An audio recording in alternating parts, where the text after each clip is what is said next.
Vamos falar a respeito do nosso Senhor Jesus Cristo.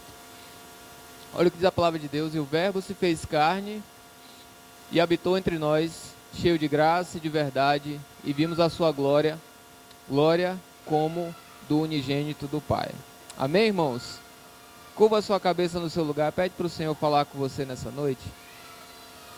Senhor nosso Deus, nosso Pai, nós te agradecemos por essa oportunidade de estarmos reunidos nesse momento tão especial, para refletirmos, para meditarmos na Tua Palavra. Nós oramos para que o Senhor possa trazer aquilo que precisamos de entendimento, Pai, para a nossa vida. O Senhor conhece a necessidade de cada pessoa, e que nós possamos realmente, Senhor, sair dessa noite, Pai, não apenas com uma ideia a respeito do Teu nascimento, mas que o Senhor de fato possa nascer nos nossos corações, e que nós possamos realmente viver uma vida diante da Tua presença. Nossa oração é essa, e desde já nós te agradecemos em nome de Jesus.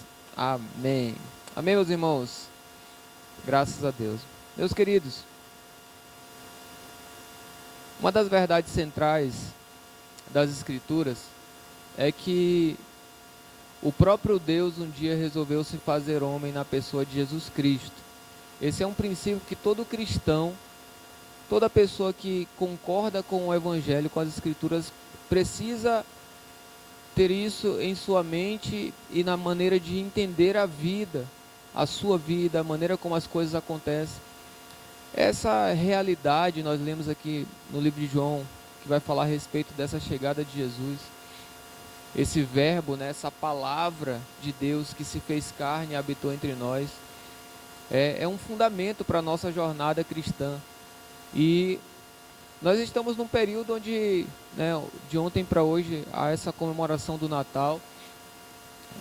É uma festa que não é fruto de uma ordenança divina, mas também não há proibições bíblicas a respeito da mesma. Então eu queria falar com você um pouco para que possa fortalecer a nossa fé nessa noite.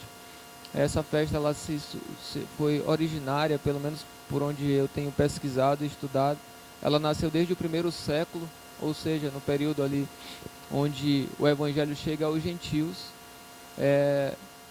como uma forma de olhar para Deus com gratidão e lembrar do Senhor diante de uma data, porque o gentio é muito movido por datas comemorativas. Então, em primeiro lugar, queria que você entendesse, que nós possamos entender como igreja que o Natal, tem até uma imagem, baixou aquela imagem, Lucas? Só para que você entenda, tem muitos fatores importantes para a gente entender a respeito desse momento, mas eu queria citar só um deles aqui. E tem uma imagem que o Lucas vai colocar aqui a respeito de países perseguidos, países que passam pela perseguição religiosa de extrema, de uma proporção mais radical, com morte de cristãos. E uma curiosidade desses países, está aqui a imagem, né? Uma das curiosidades é que nestes países, a maioria deles não celebra o Natal. Isso são pesquisas que você pode depois olhar com mais calma aqui no site, você pode acompanhar esse e alguns outros. Tá? Então eu venho nessa noite para falar com você. Nós estamos numa noite que de celebração, é uma noite de cura, é uma noite de milagres de Deus. E eu queria que você entendesse junto comigo como igreja esse fundamento. Nós precisamos aproveitar todas as oportunidades para que Cristo seja conhecido. Amém? Você pode dizer isso para a pessoa que está do seu lado. Aproveite todas as oportunidades. Não, irmão, fala de verdade. Você está com sono aí. Fala, aproveite todas as oportunidades para fazer Jesus conhecido. Então, meus irmãos, é com base nisso que eu quero refletir com você. Que nós precisamos entender que não há sentido nós gerarmos valorização sobre alguns elementos desnecessários de uma data como essa. Mas é muito bom nós compartilharmos o entendimento de um caminho saudável para nós cristãos, e a oportunidade que nós temos de falarmos e levarmos a mensagem de salvação, levarmos o coração de Jesus para as nossas casas. Quantos estavam com suas famílias aí ontem à noite? Aí passaram? Que bom, glória a Deus. Não perca essas oportunidades, que nós não percamos essas oportunidades para reafirmarmos o senhorio de Cristo nas nossas vidas. Amém, meus irmãos? Então nós vemos na palavra de Deus, o livro de João, nos primeiros versículos 1 a 3, diz assim, ó, no princípio era o verbo era a palavra de Deus, o verbo estava com Deus e o verbo era Deus. Ele estava no princípio com Deus, todas as coisas foram feitas por ele, e sem ele, nada do que foi feito se fez. De quem está sendo falado nesse momento? Repita comigo, sobre Jesus Cristo. Amém? Jesus está antes de todas as coisas e ele é o Deus encarnado, que é o texto que nós lemos, versículo 14 do livro de João, capítulo 1. O versículo 14 fala exatamente isso: este verbo se fez carne e ele habitou entre nós. Você pode glorificar ao Senhor nessa noite porque Jesus veio e deu a sua vida por você, irmão? Jesus veio para nos salvar, irmãos. Então, Deus ele já era preexistente, mas ele decidiu vir de forma humana, deixando certos atributos. Vários atributos foram deixados de lado pelo nosso Senhor, para que ele viesse estar conosco. Tá? Então eu queria que você entendesse algumas coisas importantes sobre essa presença, esse nascimento de Jesus na nossa vida, na nossa terra, na nossa geração como homem. Tá? O primeiro deles é o que torna o Senhor divino. Uma das principais coisas é que está escrito em Lucas capítulo 1, versículo 35. Jesus é um ser divino também porque ele foi gerado pelo Espírito Santo de Deus. Amém, irmãos? Olha o que diz a palavra de Deus, diz assim, ó, descerá sobre ti o Espírito Santo, e o poder do Altíssimo, isso é o anjo falando para Maria. Nós inclusive falamos no domingo passado a respeito de uma das falas desse mesmo anjo para Maria, que ele disse que não há impossíveis para Deus. E aqui ele fala, olha, vai descer sobre você o Espírito Santo, o poder do Altíssimo te envolverá com a sua sombra. Por isso também o ente santo que há de nascer será chamado Filho de Deus. Então, Jesus, algumas das coisas pelas quais Jesus veio. Primeira delas, Jesus veio para revelar Deus aos homens. Repita comigo, Jesus veio para revelar Deus a mim. Amém, irmãos? Então, ninguém viu o Senhor, porém em Cristo nós podemos ter a expressão exata de Deus. João capítulo 1, versículo 18, você pode repetir isso comigo? Jesus veio para me tornar semelhante a Ele. Olha o que diz a palavra de Deus, 1 Coríntios capítulo 15, versículos 45 a 47, diz assim, olha, está escrito, o primeiro homem, o primeiro Adão, que é o Adão que nos levou ao salário do pecado, né? Ele tornou-se um ser vivente. O último Adão, que é Jesus Cristo, o último Adão, espírito que dá vida. Não foi o espiritual que veio primeiro, mas o natural. Depois dele o espiritual. O primeiro homem era do pó da terra, o segundo homem do céu. Amém, irmãos? Então você precisa entender, nós precisamos entender como igreja. Existe alguém em nós que faz parte desse primeiro Adão. Somos nós pessoas naturais. Porém, existe um novo homem que nasceu em você através de Jesus Cristo. Olhe para a pessoa do seu lado e diga isso para ele, diga isso para ela. Alguém nasceu em você a partir de Jesus Cristo. Pergunte para ele, quem está predominando, o primeiro ou o segundo Adão aí em você? Então Jesus Cristo, meus irmãos, ele é também o sacerdote perfeito. Quem pode dar um glória a Deus por isso, irmão? E o que isso significa? Hebreus capítulo 4, versículos 14 a 16, deixa eu ler rapidamente para que nós possamos compreender. Olha o que Paulo está dizendo. Visto que temos um grande sumo sacerdote, Jesus Cristo, Filho de Deus, que penetrou nos céus, retenhamos firmemente a nossa confissão, porque não temos um sumo sacerdote que não possa compadecer-se de nossas fraquezas, porém um que, como nós, em tudo foi tentado, mas sem pecado. Amém, irmãos? Esse é o nosso Senhor Jesus Cristo, o sumo sacerdote perfeito, aquele que perdoa os nossos pecados. Diferente de qualquer sumo sacerdote. Para você entender com mais clareza, irmão, para que nós possamos compreender. Imagine só que existam pessoas que podem delegar sobre você o que é certo e errado. Podem dizer para você sobre coisas que você fez e que são erradas. Se essa pessoa estivesse sobre você, que era o caso de um sumo sacerdote no Antigo Testamento, ela podia determinar certas coisas, mas era um homem tão falho quanto essa pessoa, tão limitado quanto essa pessoa. O que Paulo está dizendo é exatamente que existe um sumo sacerdote que ele não pecou, mas ainda assim ele consegue olhar para você e te perdoar. Imagine só você, irmão. Se você de repente, eu já passei muitas situações como essa, onde você olha certas situações e você diz assim, poxa, essa pessoa vacilou. Isso é muito errado. Isso aí não pode acontecer. E aí de repente, depois de algum tempo, eu passei uma situação e eu caí na mesma prática, na mesma falha. Quando eu olho para a situação, quando eu falhei no passado, e eu olho para a pessoa que está falhando, eu consigo me compadecer, sabe por quê? É porque eu vivi aquela experiência e eu fui reprovado em algum momento. Mas outrora, se de repente eu não tivesse passado por aquilo, talvez eu julgasse as pessoas e dissesse, não, isso aí você está errado mesmo. O que ele está dizendo aqui, meus irmãos, é que alguém que não pecou, ainda assim tem capacidade de nos perdoar, irmãos. Você pode dar um glória a Deus por isso? É o nosso Senhor Jesus Cristo, aquele que não pecou, o homem perfeito, mas que está nessa noite aqui conosco para trazer perdão e restauração em nome de Jesus.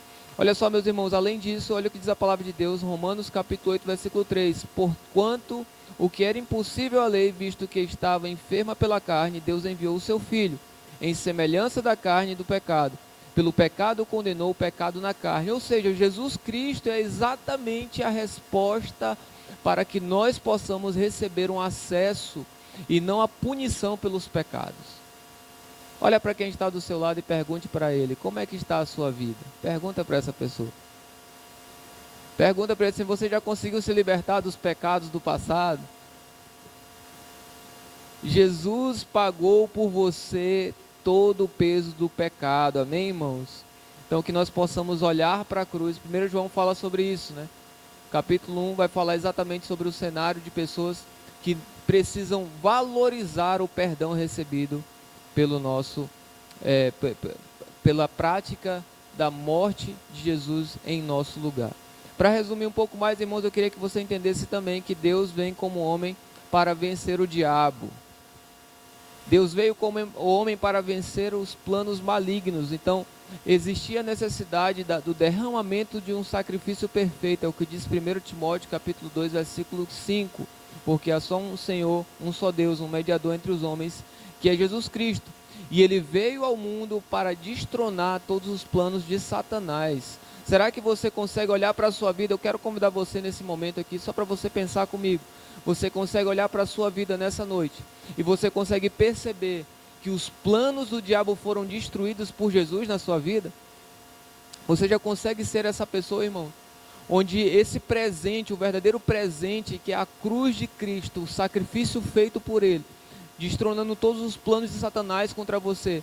Olha, irmãos, quando eu falo essas coisas a respeito da nossa vida em transformação, eu falo para você consciente de que Deus está nos chamando para viver uma vida transformada.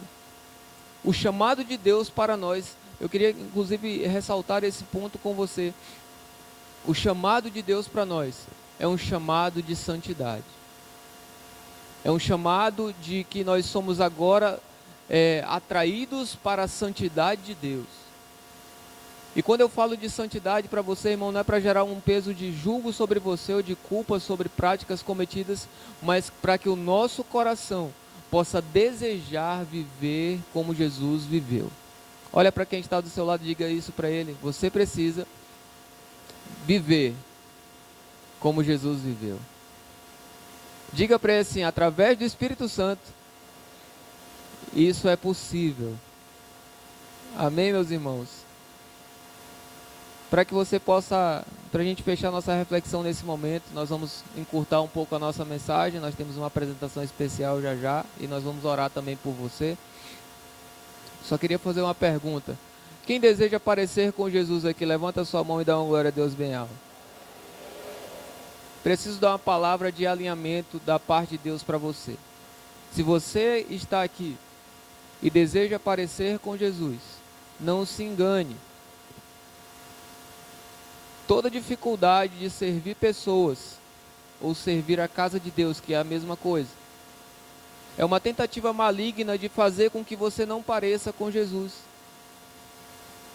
Toda dificuldade que uma pessoa passa para evitar servir pessoas, para evitar doar-se a outras pessoas, é uma tentativa maligna de tirar você de parecer com Cristo.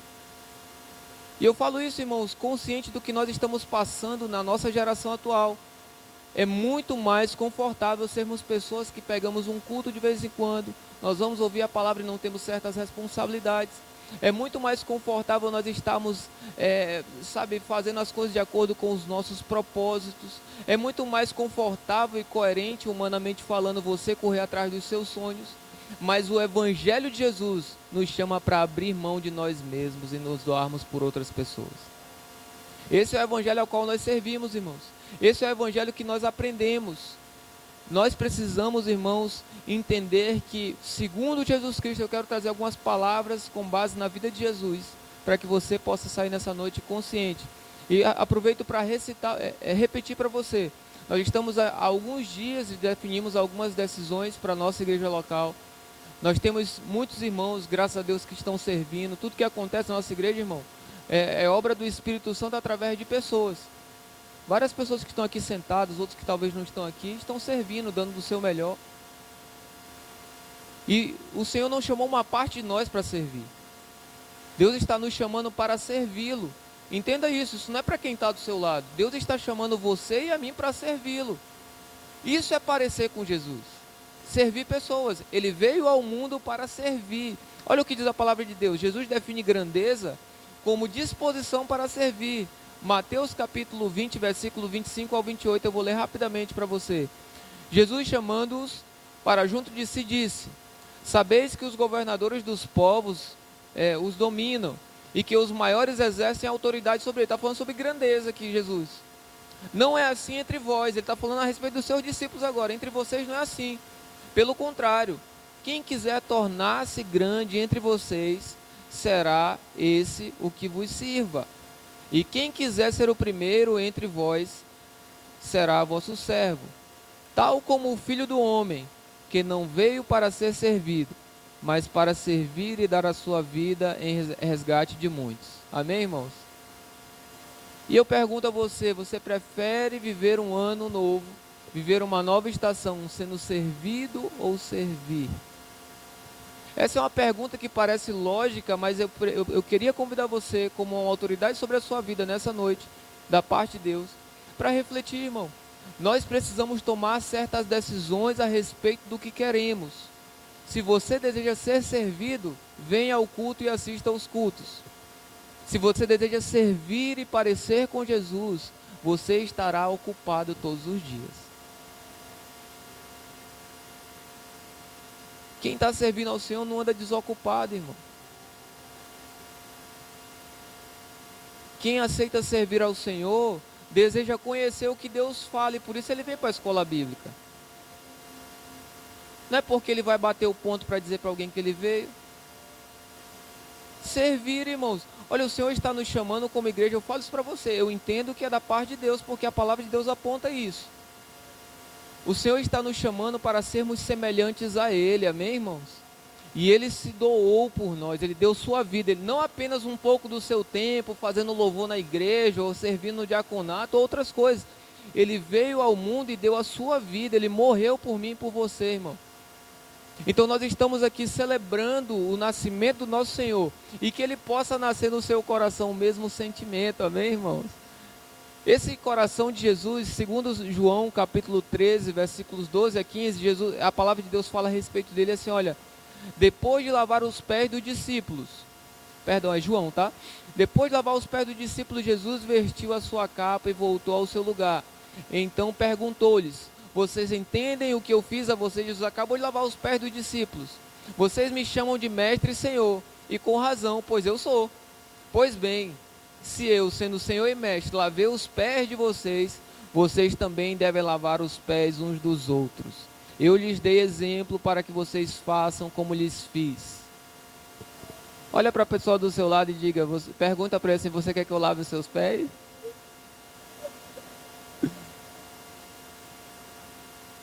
Ninguém quer lavar o pé de ninguém mais, irmão. Ninguém quer nem pegar um copo com água para ninguém mais, irmão. Olha só, o nascimento, a voz de Deus está nos chamando para sermos pessoas que vamos dar, olha só, a revelação de Deus. É a liderança, é eu como pessoa, como filho, como servo de Deus, sou uma pessoa que não uso disso para mostrar que eu sou maior do que ninguém. Muito pelo contrário, eu me sujeito a fazer certas coisas para que Cristo seja conhecido. Então, Filipenses capítulo 2, versículos 5 a 8, já estamos terminando. Filipenses 2, 5 a 8, a palavra de Deus diz: seja a atitude de vocês a mesma de Cristo Jesus, que embora sendo Deus, não considerou que o ser igual a Deus era algo que devia apegar-se, mas esvaziou-se de si mesmo, vindo a ser servo, tornando-se semelhante aos homens e sendo encontrado em forma humana. Humilhou-se a si mesmo e foi obediente até a morte de cruz. Olha para a pessoa do seu lado e diga para ele assim: Jesus está te chamando para servir pessoas. Quem recebe esse chamado de Deus diz amém no seu lugar. Você vai servir pessoas aqui nesse lugar, você vai servir pessoas na sua casa. Não tem como dizer não para Jesus, a menos que você não queira parecer com Ele. Não tem como dizer não para Cristo se Ele te chamar. Jesus está nos chamando para isso. Olha o último texto, só para a gente finalizar aqui, 2 textos só, Filipenses capítulo 2, versículo 5. Não, eu já li esse, né? Marcos capítulo 10, versículo 45, para finalizar. Pois nem mesmo o Filho do Homem veio para ser servido, mas para servir e dar a sua vida em resgate de muitos. Eu creio que Deus está nos chamando, meus irmãos, como igreja, para sermos essas pessoas. Que nós usaremos e gastaremos os nossos dias, não apenas com canções que declaram algumas coisas, não apenas com a responsabilidade de estar na igreja em determinados cultos, mas dedicando a nossa vida a servir pessoas. Quantos entendem que isso é para você? Você entende que isso é para você, irmão? Servir pessoas? Eu acredito que Deus vai fazer isso no nosso coração, irmãos. Na verdade, eu não tenho dúvidas que Deus fará isso no nosso coração. E para que você não seja pego de surpresa quando as coisas estiverem acontecendo, para que você não fique talvez deslocado de certas coisas. Deus está gerando no coração da sua igreja. E eu tenho visto isso, sabe, irmãos? Eu sei que alguns de vocês também. Eu tenho visto o Senhor levantar entre nós uma liderança que vai servir a Ele.